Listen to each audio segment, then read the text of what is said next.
I've made recordings that cover this topic before, but I just thought I'd try and distill a very condensed and perhaps more concise treatment of this issue. So the I issued some responses on an anonymous forum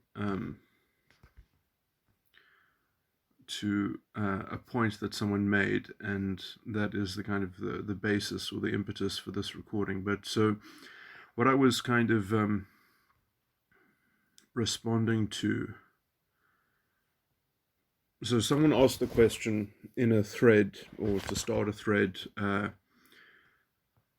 is white privilege something real? And then he said some other stuff. And one of the responses that I responded to was, it's real, but the way it was introduced into mainstream spotlight only polarized people. There are very legitimate ways in which white privilege manifests itself in our society, but the herd of normies can't engage in nuanced discussions about complicated topics. This is why you see people say shit like straight white males are bad, etc.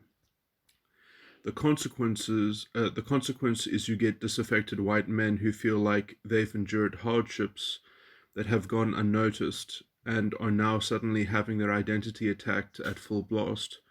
They won't ever listen to valid criticisms of systemic racial disparity because the normie herd has armed themselves with overly simplified talking points. Okay, so I'm just going to focus on my response to this. So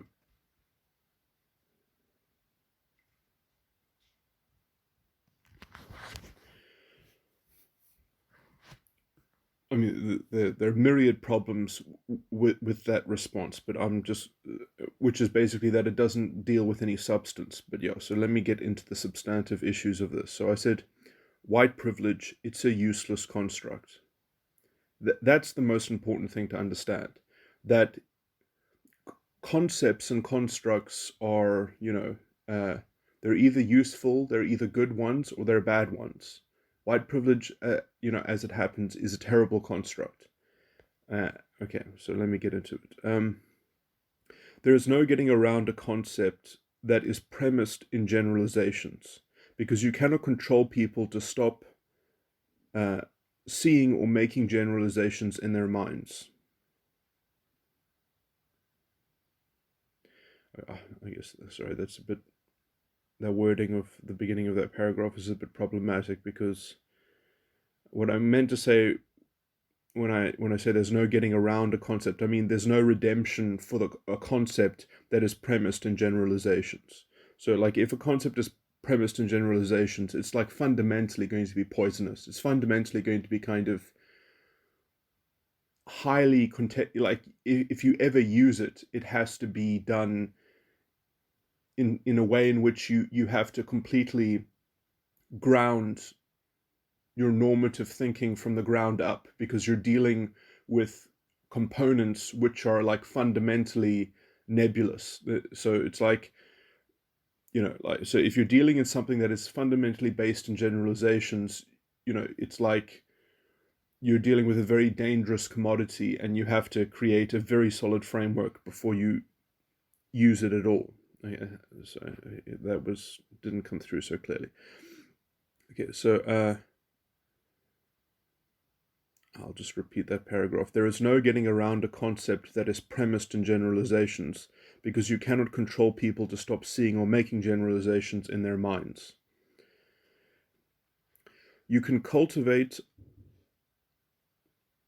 a normative moral standard of non-racialism, so people don't overly depend on generalizations when making important decisions that can have moral deficits eliminated, i.e. treat people like individuals whenever possible. So basically, when you're dealing with someone, you don't want to leverage generalizations against them or even for them. You want to use as little generalizations as possible, as is, kind of efficacious. Obviously, if you're having a superficial interaction, it doesn't matter that you clear out your generalizations. But if you're having a meaningful exchange or interaction, any kind of moral deficit that can be eliminated should be eliminated. But again, you can't stop people from making generalizations, and you have to deal with that fact, because you cannot just stop people from making generalizations or say that generalizations are going to be centrally controlled. Anyway, that goes on to the next point. So I said, white privilege will only be solved, in inverted commas, when there is generally more equality, but it's a false reduction of the problem, in inverted commas, and it's largely an insoluble target. To control for white privilege, you would need a fascistic intervention on the level of a central orchestrated control of culture. Or on the level of a centrally orchestrated control of culture. And then next paragraph, white privilege is also a fundamentally pseudo-intellectual construct, propped up only by statistics and conjecture, and fascistic racialist consciousness, in order to make it an apparent and solid construct. So, to make the concept of white privilege even tangible, you have to kind of promulgate a racialized consciousness. Otherwise, it is as bad as the thing that it's supposedly complaining about. It's sort of it's one of those very poisonous constructs that sort of have built within it this very murky moral sort of theory that like two wrongs can make a right, or that let's be hyper vigilant about race. Okay, and then my last paragraph sort of makes these sort of points that feminists invented fascism when they started whining about systemic oppression. It's just another Jewish conspiracy, or this is I'm kind of using a colloquialism that when people say as in my, it's like a hollow dependency on a construct that helps you kind of cope with some kind of external locus of control, that helps you make sense of a very solipsistic narrative that you need to live your life within that frame of that narrative, and it helps anchor the narrative. That's what it means when you say so I'm just saying that this systemic oppression is just another Jewish conspiracy, which means it's basically, I'm pointing out that this is all repurposed Nazi philosophy. And then I went on to add another point. Let me add as well that this guy is telling you how nuanced white privilege is.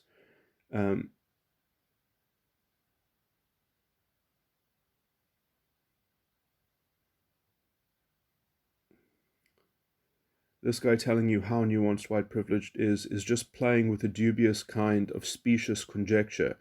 It's easy to puff up intellectual skepticism when merely couching it as a hypothetical possibility.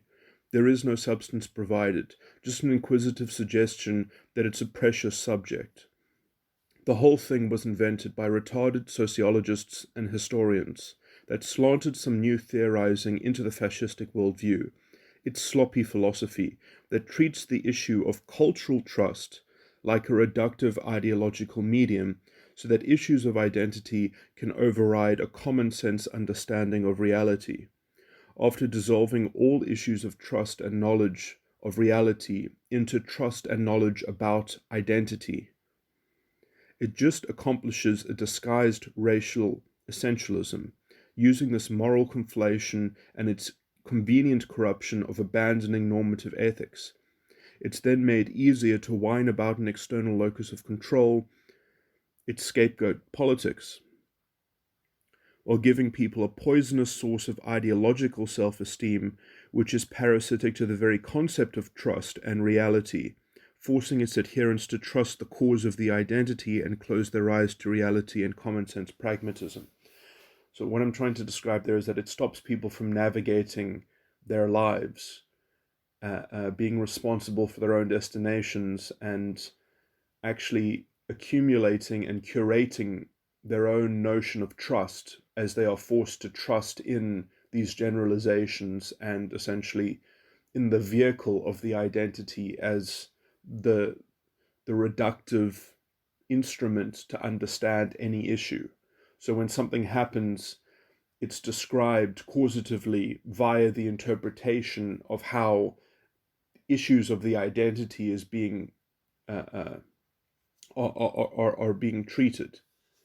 And so when you've got that kind of reductive reality filter, you can just cherry pick whatever, you can always just leverage statistics, and you can leverage weird things, and you don't have to act within your own best interest, because instead you're acting in the interest or in the cause of the identity.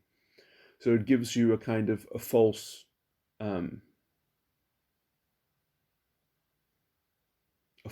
path.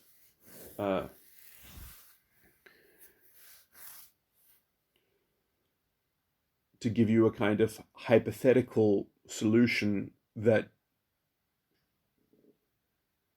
you can use to say that other people aren't validating this hypothetical solution. So it's a very abstract and disembodied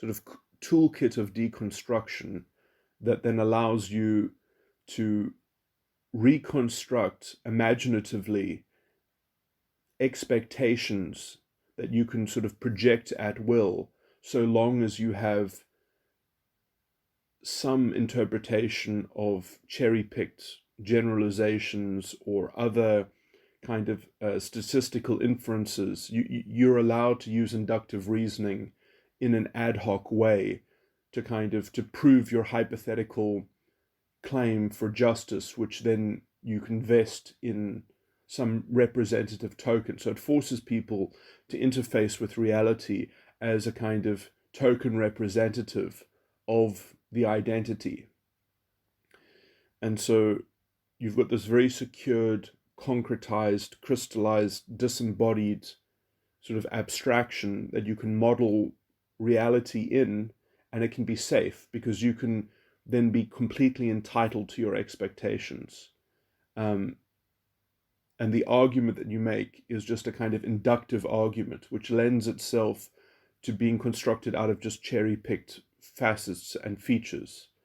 And the thing that bridges the divide between essentially dealing in reality and dealing within this construct and these concepts and these models is essentially the notion of, or the slightly disguised notion of racial essentialism, or you could call it identity essentialism, that identity is the causative role in society, which is just assumed. I mean, this is never proven. This is just, the whole system is premised on this. And that premise essentially makes normative morality obsolete. It just displaces it. So there is, with that kind of fundamental equivalency, with that kind of moral conflation, you've got essentially the fascistic worldview in which you, using your bank of generalizations and conjecture, can manufacture an ought from an is, just from placating the is within a particular narrative, and at the mere cost of an external locus of control, or you could call it like an ideologically mediated sense of trust. So people don't curate their own trust. They're not allowed to make individual assessments of trust. They have to apportion trust according to the ideological fabric, the ideological matrix. So, I mean, these are people that Nietzsche would have described as being prone to a slave morality. Anyway, I'm not going to go into all those. Yeah, so the problem is that this is a very kind of complicated issue, but I think I've kind of walked through all the different issues. And I mean, it is interesting that this general formula, I mean, because it's my point that fascism was crafted by Hitler or at least in terms of its cultural manifestation. Um,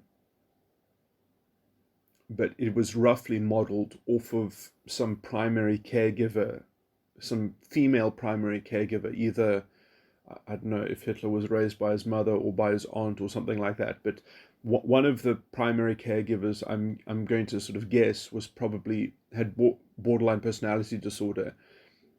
And I think what Hitler did was he basically tried to enlarge that personality disorder into a cult around an identity in which that there could be an agreement about a kind of a scapegoat, a political scapegoat, and an external locus of control, so that everyone could have this sense of security, which is usually confined to the borderlines, somewhat Machiavellian.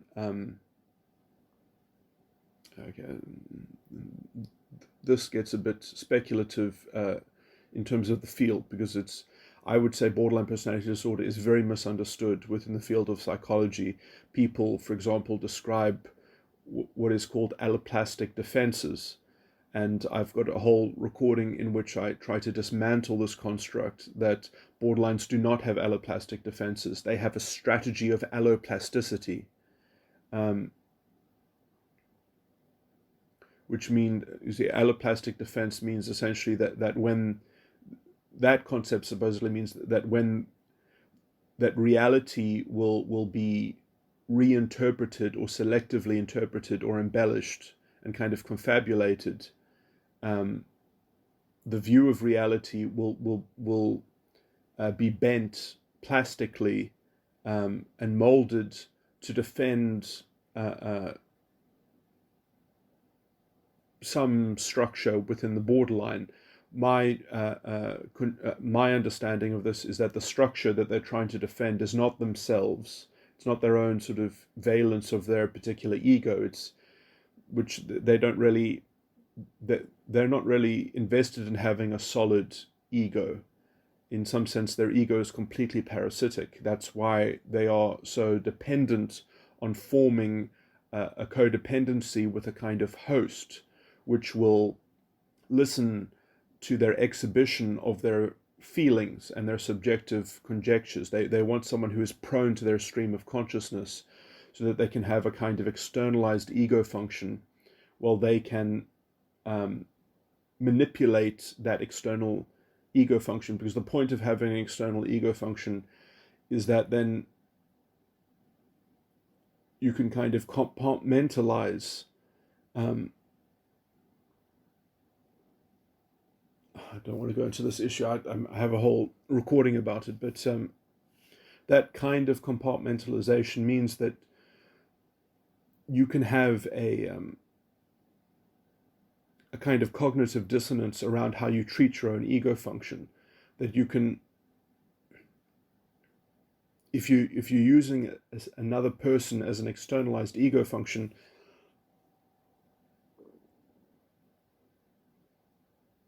you can pretend to be naive and innocent and to know less than what you know, or to be focused on less than what you actually understand, because essentially the understanding is all held by the ego function. And so by having a drama, by having a kind of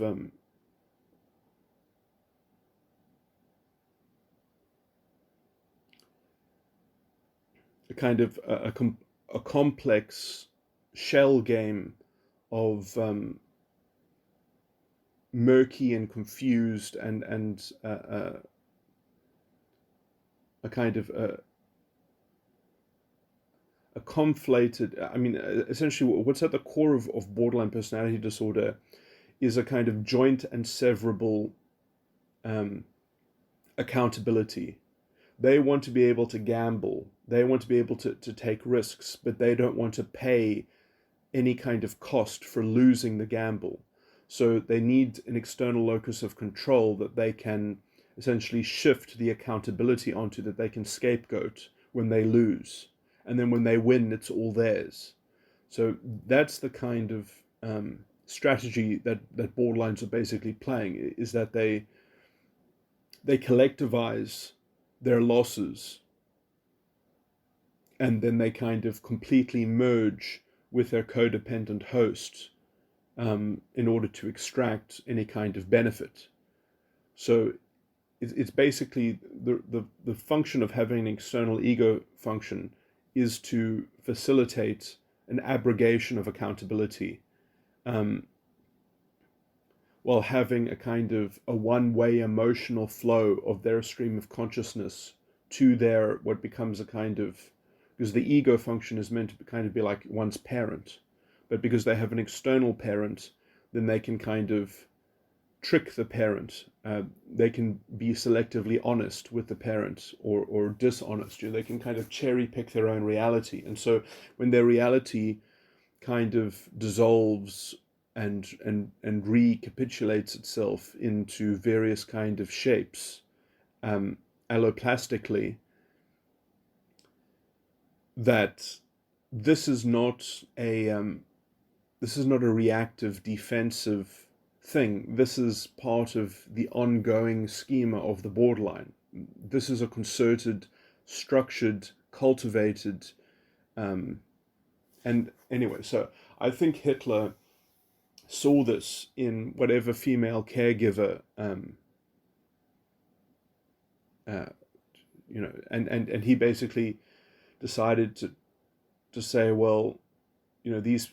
I mean, perhaps he sympathized with his borderline caregiver, and he just said, well, I can't fix this, so let me try to make everyone the same, because if everyone engages in a kind of hybridized ideological transcription of this same mentality, then we can all share in that kind of certitude, because that's what the borderline has. The borderline has a kind of certainty of control, where they have a unilateral lever of control. I mean, they might even destroy their own lives chaotically. They might even, they have very high standards of control. They have such high standards of control that they will do things that are very erratic, to feel essentially that they're, I mean, they don't reveal this openly, but I mean, basically I see borderlines as being this kind of chess playing demon, in which they even are using themselves as a bit of a puppet on the board, but they have a very fixed uh,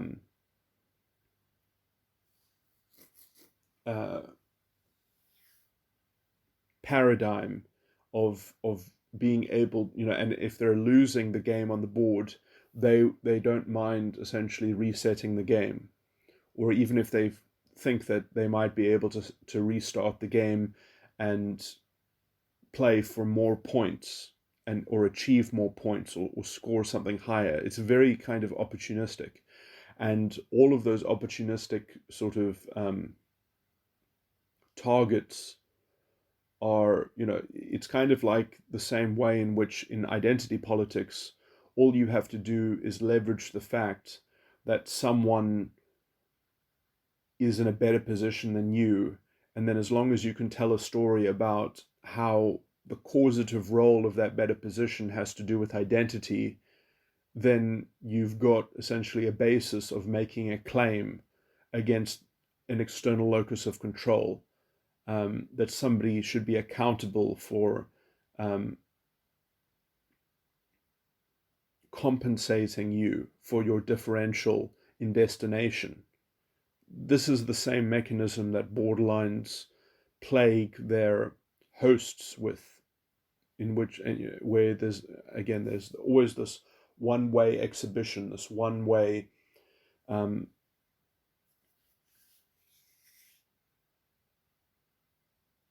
stream of consciousness that the host must absorb and must validate, or at least must answer for.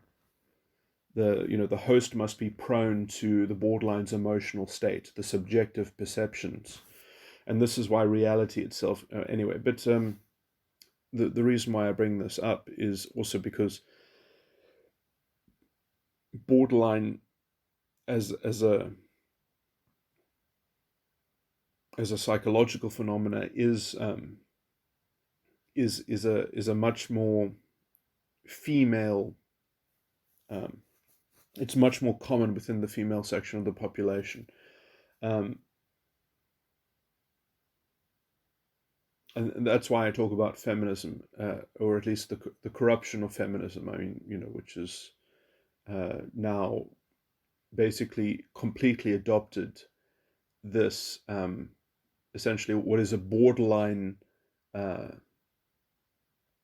strategy, which is very dangerous. If it's culturally not suppressed, uh, there's no avoiding that you're going to have a kind of full blown fascism, because even, I mean, the social justice warrior movement, I mean, perhaps you can call them proto-fascist, but they have the fascistic worldview. They conceptualize society in the same way that a fascist would.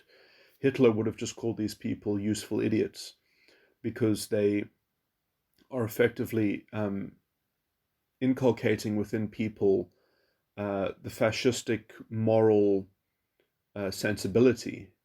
And I mean, it is true that essentially their starting premise is essentially superficially to do with equality, but the way of thinking and the cultural broadcast and the kind of the racial consciousness that it promulgates will eventually lead to people realizing that behaviorally their ideology is indistinguishable from essentially the cause of the identity, which will more naturally manifest as identity chauvinism, especially when it becomes apparent that the kind of, because right now the only way that it's mediated within the intersectional sort of theorizing is that we can only deal with a single chauvinism at a single time, that only one, the identity at the top of the pecking order, that is the kind of the order of restitution. But when it is understood that society cannot be modeled on more than one claim, because you can't have more than one master politically, you can only have one master, and that essentially the chauvinisms of the different identities cannot all be satisfied. Like maybe only one can. I mean, I would say that none of them can be satisfied, because it's so philosophically and morally bankrupt that it misdiagnoses reality so badly. But like ideologically, you can only have a single, you can only base a government around the cause of a single identity. Um, and this is why whenever this has a political manifestation, or even in the cultural manifestations, it's indistinguishable from fascist rhetoric, and they develop the same talking as fascists do. But it is true that I would call them maybe proto-fascist, because they are still superficially, they give lip service to equality before the chauvinism, but that is a very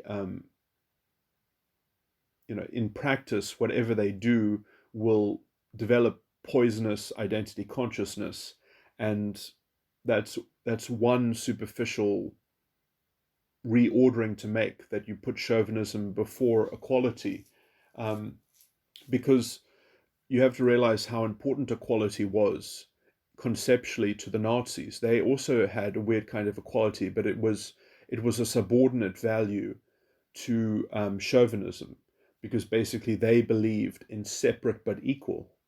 I mean, look at Hitler's dream was to have everyone has their own ethno-state, because without imagining that you're in a kind of competition with people outside of your nation, you don't have an impetus to kind of to keep up. So it's you need an enemy in some sense to keep you on your toes, and that is part of the fascistic worldview. And yeah, so the separate but equal aspect um, is obviously, I mean, it's somewhat irrelevant because the idea is that the chauvinism um, doesn't manifest as the chauvinism basically manifests as to not mix with others, to have pure ethnostates, to focus on a kind of ethnocentric purity. And so um, the the equality doesn't really come into the picture except in the kind of in very broad abstract ideological things, because the idea is that each culture should be sequestrated, um, or separated, and kept distinct. Um, and so in that separation, you don't people don't have to see that the Nazi philosophy has this kind of esoteric equality aspect to it, but it is there. And I mean, I wouldn't be surprised if there weren't a lot of social justice people who basically advocate for something like setting up ethnostates, and then you start to see the lines blur. That essentially there is no substantive difference between the Nazi philosophy and the social justice warrior philosophy, except in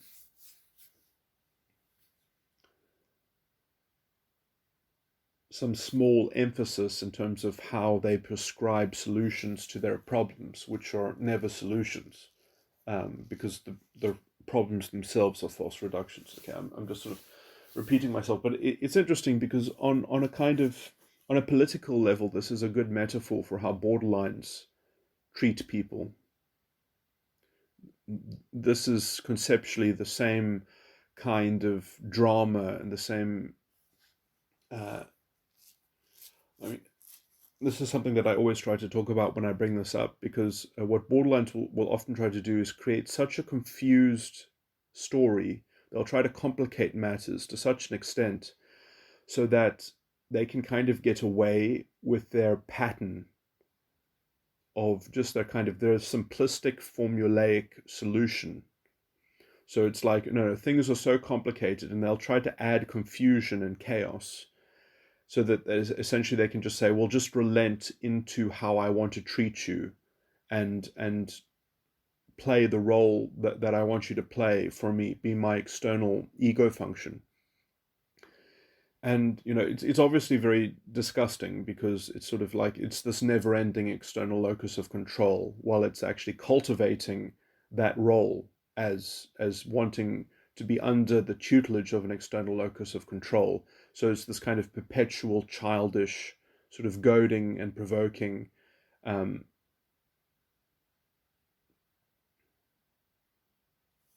because it can't actually create any kind of stable position for itself, because if it creates a stable position, then it can't play this game in which it jettisons off any kind of failed gamble or cost, because it wants to be able to say, if anything bad happens, it was your fault because you're the external locus of control. But if anything good happens, then you should share it with me, or you should give it to me because it's what I want, and you are prone to my desires and my wants. You have to protect me and look out for me. So it's this kind of, it's your ego function when it's solving a problem, and it's not your, and it's a kind of, and it's a betrayer when it's not living up to the, sort of the best of all worlds. It's always got this kind of, if it you know even if it's an impossible demand or a sense of entitlement, because it's kind of like a mishmash of all the possibilities that are possible, but all the optimum results combined together, and then expecting that if you just kind of have someone who has to absorb your stream of consciousness, that they have to live up to those combined expectations, because there's no internal ordering. The borderline will not develop their own ego function because they can essentially capitalize on their greed by having it externalized. They can essentially just invent this drama, this manipulation, because they can also, because they don't often describe what they are trying to extract. They obtusely demand it by just kind of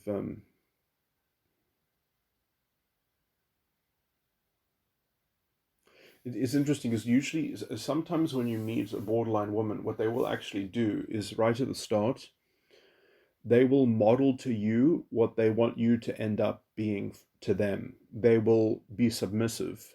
They will be attentive. Um, and then essentially, through a set of conditioning and decompartmentalization, they will try to switch the role, where they will want you to be submissive and attentive. And it's very easy because a lot of men, uh, they don't understand that borderline personality disorder is basically a type of psychopathy, but it's a very kind of Machiavellian form of psychopathy, and it's often trying to defend itself by, in the same way that identity politics is, saying that it's just standing up for the victim, that it's just standing up for a kind of naive and innocent and simple solution to these matters, um, leveraging social conventions and setting up very convoluted um,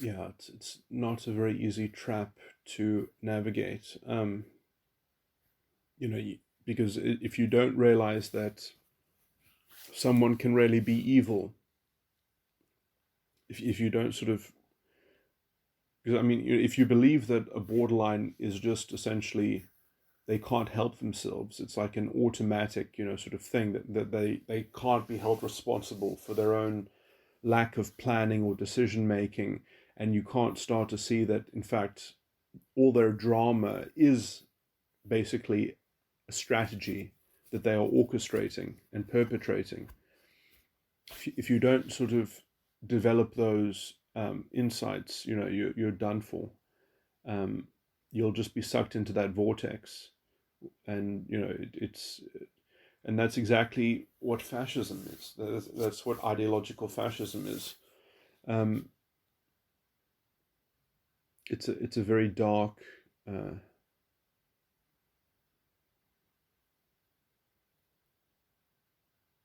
and pernicious form of ideological possession. It would be nice to find out if we can kind of resist it as a culture, if we can kind of work out what the vaccine is, the immunization to this, and maybe start breaking down the cycles of trauma, because I mean, like borderline personality disorder, I think is one of the biggest drivers for psychopathy in men, even, that the kind of abuse that has been done to children, because it's not classical abuse, it's not physical abuse, it's a psychological exposure. um,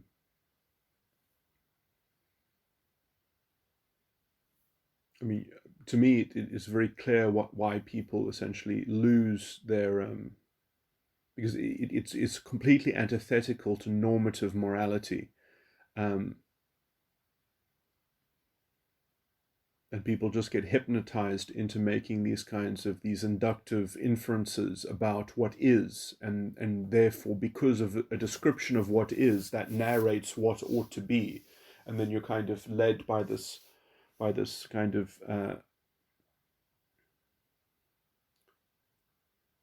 weird fatalistic narrative, the spirit of the times. You kind of you get adopted into some formulation of some kind of slave morality that you have to ground in some kind of collective narrative, because you know the kind of unconsciousness, the kind of blind faith that this basically promulgates within people at a young age that are exposed to this. I mean, to me, it's not surprising that you get sociopaths and psychopaths developing.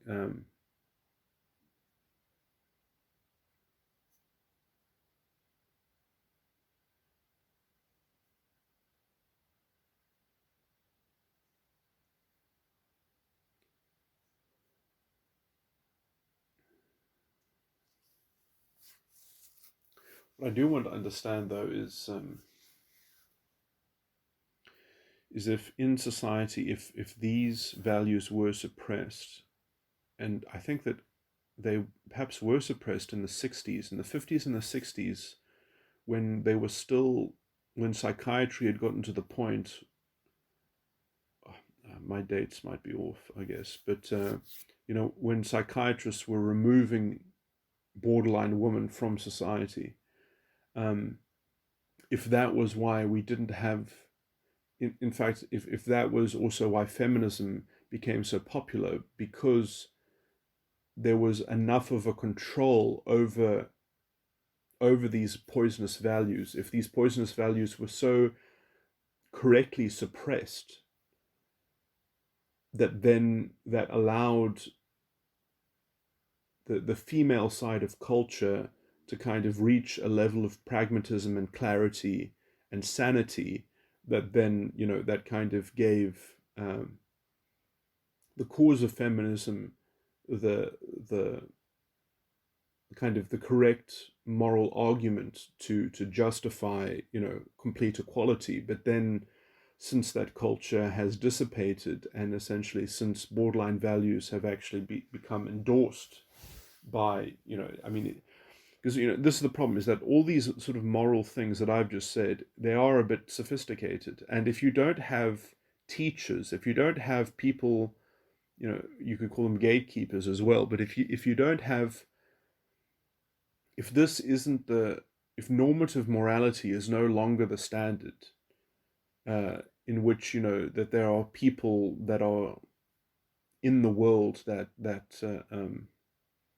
are well positioned to exhibit, and to be role models of this morality, when that is replaced with this fascistic culture and borderline, sort of way of relating to things.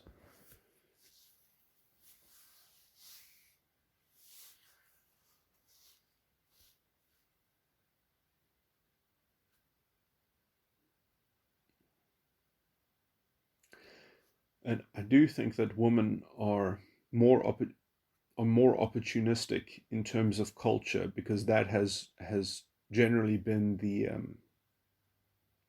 successful sexual strategy for women, is to kind of is when they're young, to find easy ways of exploiting the social order. Uh,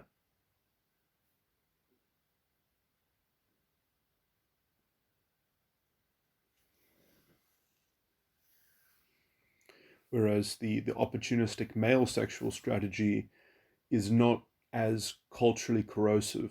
I mean, I guess it probably can be in excess, but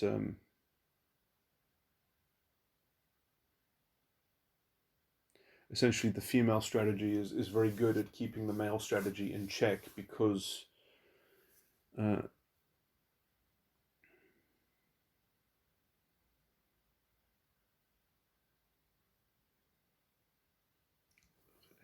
this is a bit of a tangent. I don't want to go down this rabbit hole. It's in one of my other recordings, but let me not repeat that here.